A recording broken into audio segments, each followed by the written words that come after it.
আমরা অনেক সময় মনে করি যে আমরা আমাদের দৈনন্দিন জীবনে শুধুমাত্র বিচার বিশ্লেষণ বা জাজমেন্টাল কোনো পদক্ষেপ নেওয়ার মতো ইস্যু থাকলে সেখানে বোধহয় ইনসাফ করতে হয়, অথচ আমাদের পুরো জীবনটাতেই ইনসাফের প্রশ্ন আসে। প্রতিদিন সকাল থেকে সন্ধ্যা পর্যন্ত আমরা কি পরিমাণ বেইনসাফি, কি পরিমাণ অবিচার আর কি পরিমাণ জুলুম আমাদের দ্বারাই হয়, হয়তো সেটি ভাববার ফুরসত বা সুযোগটুকু পর্যন্ত আমাদের হয় না। আমি যদি একটা উদাহরণ দেওয়ার চেষ্টা করি তাহলে হয়তো বোঝাটা আরো পরিষ্কার হবে, বোঝাটা আরো সহজ হবে। নবী সাল্লাল্লাহু আলাইহি সাল্লাম একবার মসজিদে নববীতে দেখলেন যে এক ব্যক্তি কোরআন তেলাওয়াত করছে, অন্য কিছু না, কোরআন তেলাওয়াত করছে, একটি ইবাদত করছে, কিন্তু তিনি একটু উচ্চ স্বরে কোরআন তেলাওয়াত করছিলেন।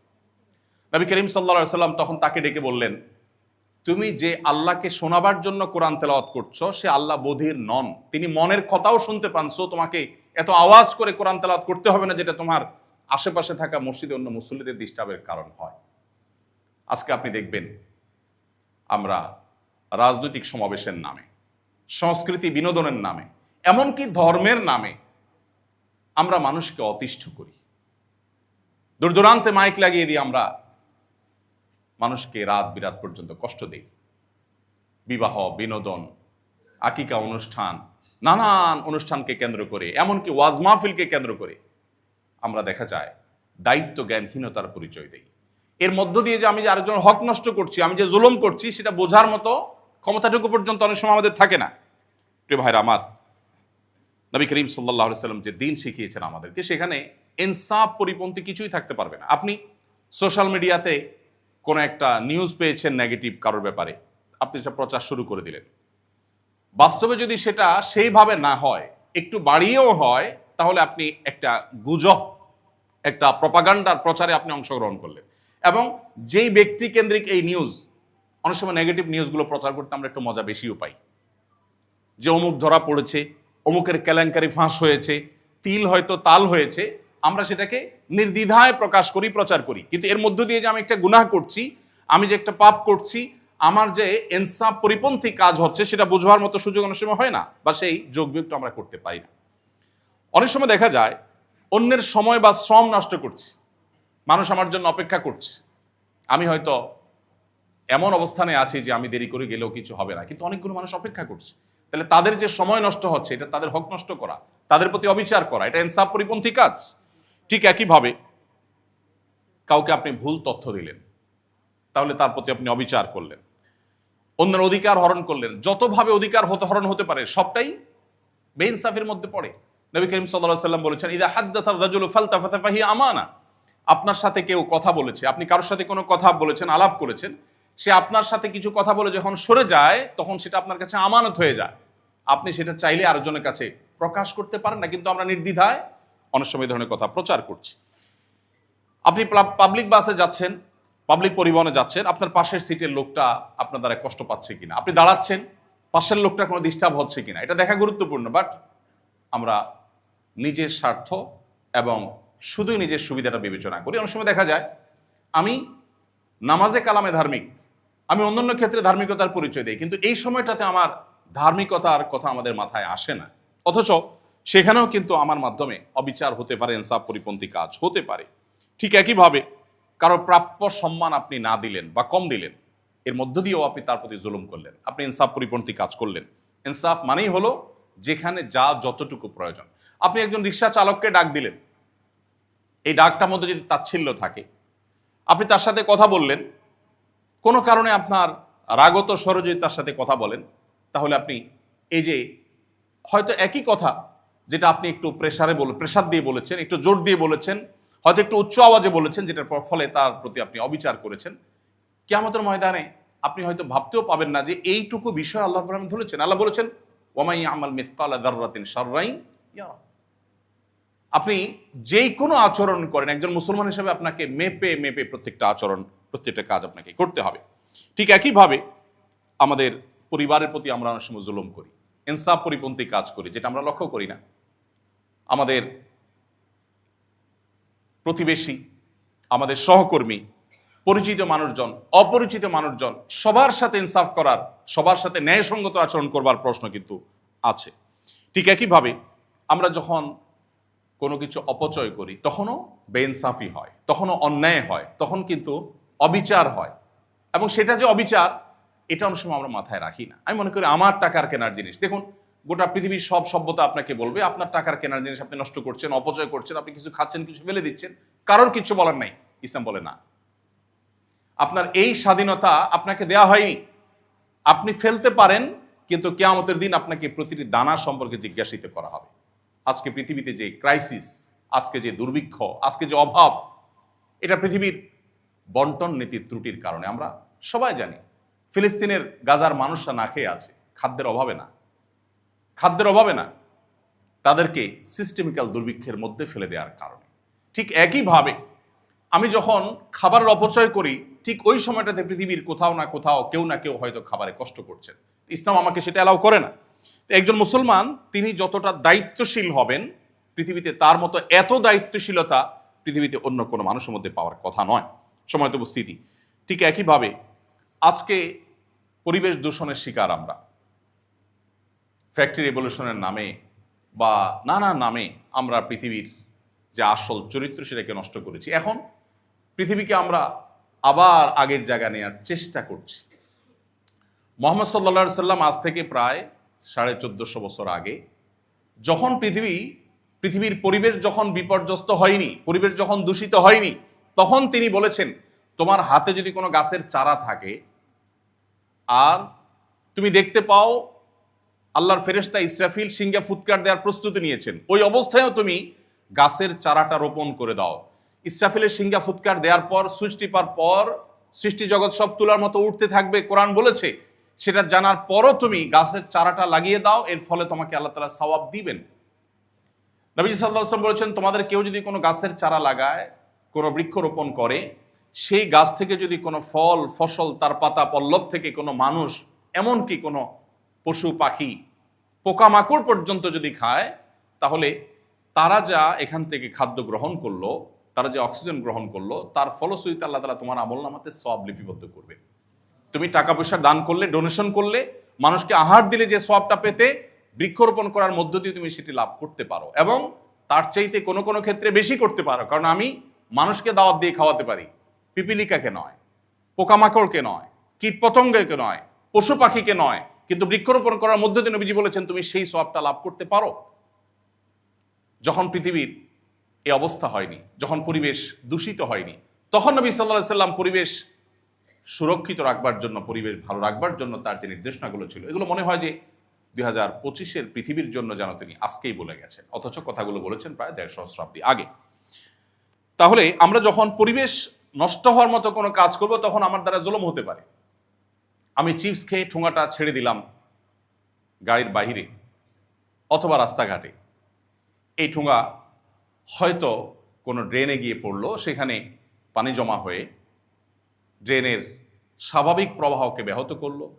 অথবা আমি ডাব খেয়ে ডাবের মালাটাকে কোথাও ফেলে দিলাম, সেখানে পানি জমলো, সে পানিতে কোনো ডেঙ্গু মশা তৈরি হয়ে হয়তো বা কাউকে কামড় দিয়েছে, যাকে কামড় দিয়েছে হয়তো কোনো গরিব মানুষ আইসিইউ পর্যন্ত চলে গেছে, হয়তোবা দুনিয়া থেকেও চলে যেতে হয়েছে, হয়তো ফ্যামিলিটা নিঃস্ব হয়ে গেছে আমার একটা ডাবের মালা থেকে। বাট আমি যখন ফেলছি তখন এটুকু আমি চিন্তাও করছি না যে আমাকে নবী সাল্লাল্লাহু আলাইহি সাল্লাম বলেছেন ইমাতাতুল আযা আনিত তারিক, রাস্তায় তোমার ফেলার তো প্রশ্নই ওঠে না, অন্য কেউ যদি কোনো কিছু ফেলে তুমি অ্যাজ এ মুসলিম সেটাকে তুলে যথাস্থানে ফেলা, এটা তোমার ইমানের দাবি। পথ পরিষ্কার করা ইমানের অঙ্গ। আমি জানি না আমাদের মধ্যে কজন মানুষ আছে যে বলতে পারবো যে আমি আজ এই পুরো দিনের মধ্যে কোথাও কেউ কোনো টিস্যু ফেলেছে অজায়গায়, সেটাকে আমি যথাস্থানে ফেলে দিয়েছি।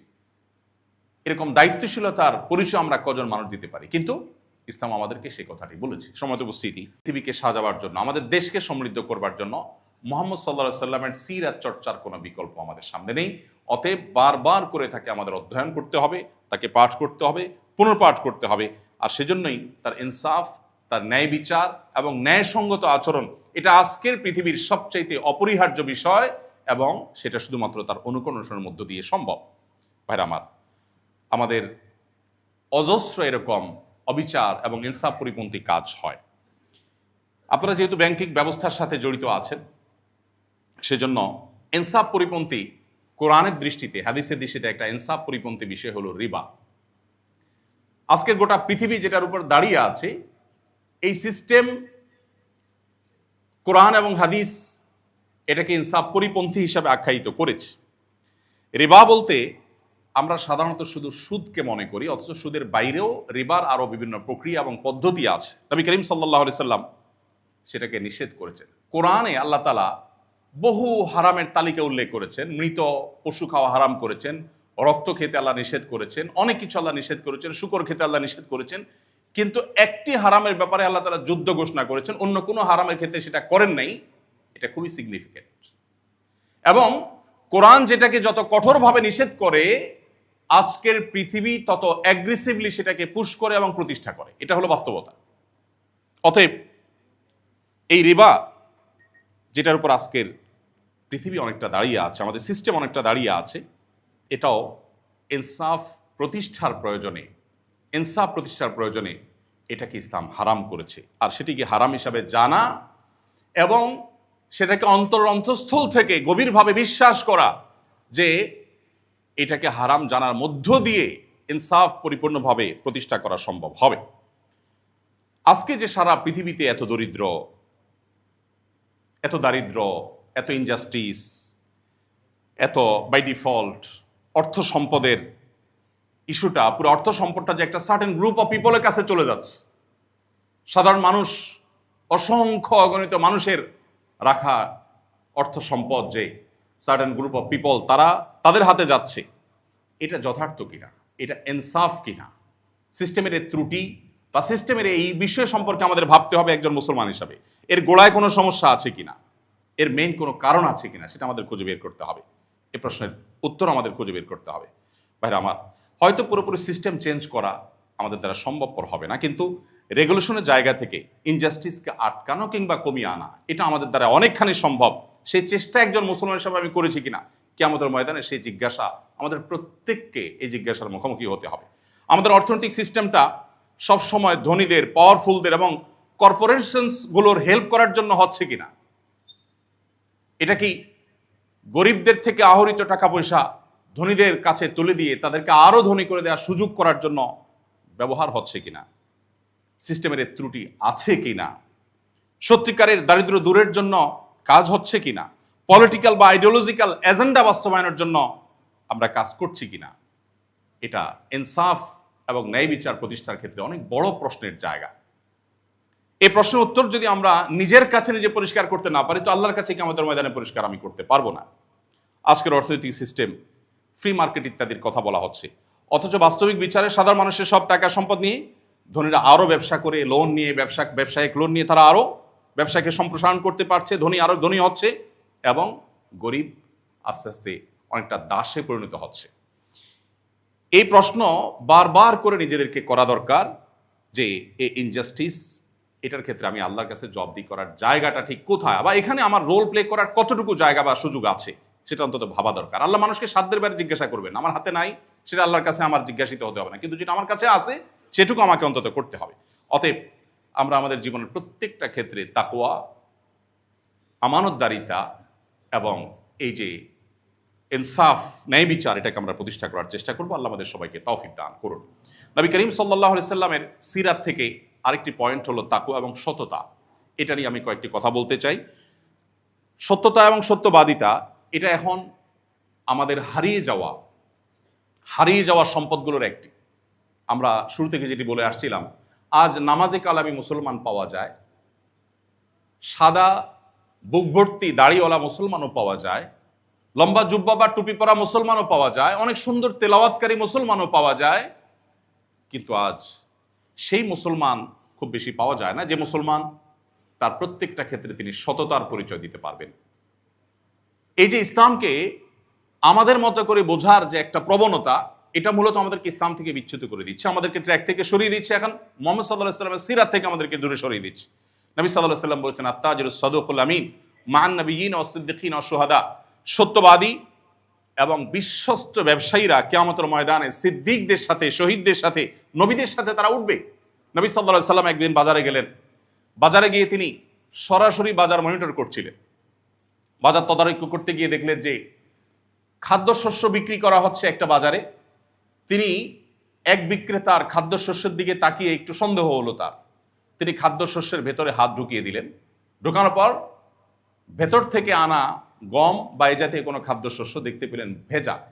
তখন নবীজি বললেন, তোমার উপরে খাদ্যশস্যগুলো বেশ শুকনো, কিন্তু ভেতরে নিচে যেগুলো আছে সেগুলো সব ভেজা।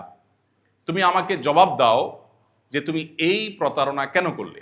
তখন লোকটি বলল, হে আল্লাহর রাসূল, আসলে বৃষ্টি এসেছে, কিছু ভিজে গেছে, এজন্য উপর দিয়ে আমি শুকনাগুলোর প্রলেপ দিয়ে দিয়েছি, যাতে ক্রেতা বুঝতে না পারে, দেওয়ার সময় তাকে আমি মেপে ভেজাগুলো সহ দিয়ে দিচ্ছি। তখন নবী সাল্লাল্লাহু আলাইহি ওয়াসাল্লাম বলেছেন, মান গাসসা ফালাইসা মিন্না, যে ব্যক্তি ধোঁকা দেয় সে আমার উম্মত নয়। আমাদের সমাজ যদি আমরা একটু কম্পেয়ার করি এটাকে, আমাদের সবজি বিক্রেতা বলুন, ফল বিক্রেতা বলুন, যত রকমের এই জাতীয় ব্যবসা বাণিজ্য, খাদ্যশস্য বা এই জাতীয় ব্যবসা বাণিজ্য যারা করছেন, এমনকি মুদি দোকানই বলুন, সাধারণত সাজানোর সময় এমনভাবে সাজায় যে উপর দিয়ে যেগুলো আছে আর ভেতরে বা তলে যেগুলো আছে সেগুলোর মধ্যে আসমান এবং জমিন পার্থক্য। এবং এইটাকে আমার মনে হয় না 1% মানুষও মনে করে যে এটা প্রতারণার মধ্যে পড়ে। এটাই আমাদের সিস্টেম হয়ে গেছে, এটাকেই আমরা স্বাভাবিক বানিয়ে নিয়েছি। এটা তো হলো একেবারে সাধারণ পর্যায়ে। একেবারে সর্বোচ্চ পর্যায় থেকে যে সমস্ত অসাধুতা হয় সেগুলোর কোনো সীমারেখা বলে শেষ করা কঠিন। অতএব নবী সাল্লাল্লাহু আলাইহি সাল্লাম যে আমানতদার, তিনি যে বিশ্বস্ত ছিলেন, সেই বিশ্বস্ততা আমাদের মধ্যে আনতে হবে। আপনারা জানেন আমাদের নবীজির উপাধি ছিল আল আমিন। কি ছিল তার উপাধি? আল আমিন মানে কি জানো? বিশ্বাসী না, বিশ্বস্ত। আল আমিন মানে হলো বিশ্বস্ত, যাকে বিশ্বাস করা যায়, যাকে সবাই বিশ্বাস করে, সেই মানুষটাকে মূলত আল আমিন বলা হয়।